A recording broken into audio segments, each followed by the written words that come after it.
wrote something in 1 Corinthians that almost sounds like an organizational report. I planted, Apollos watered, but God gave the growth. It's a simple sentence, but it explodes if you listen closely.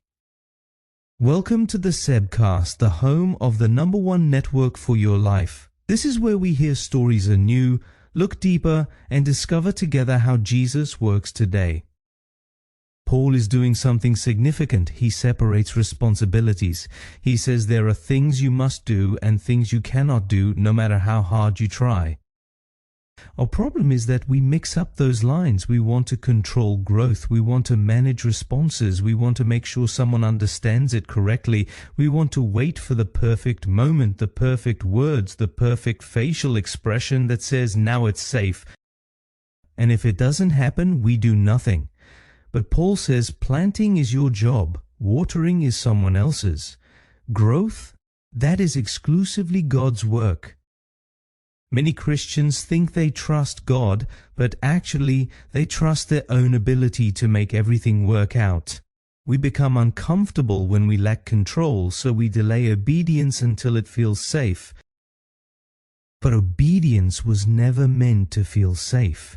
In the #1 network for your life, where we believe God is already active in the places where we live, work, and play, this means something practical. It means you don't have to finish the faith conversation, you just have to start it. You don't have to convince someone, you just have to invite them.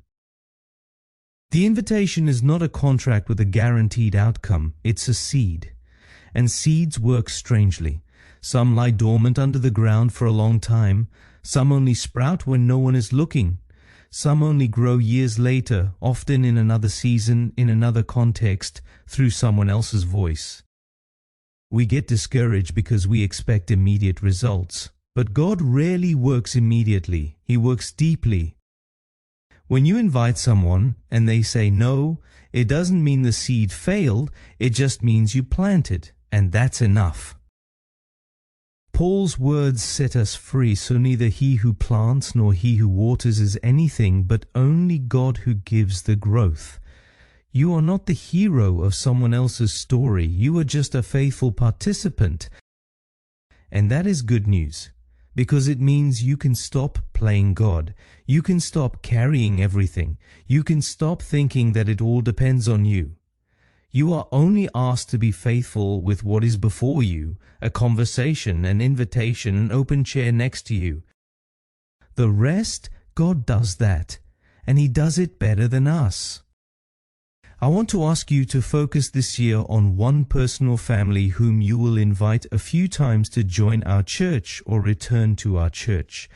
Be that person whose name will forever be in others' faith stories, and leave the rest to God to do. Until tomorrow, take care.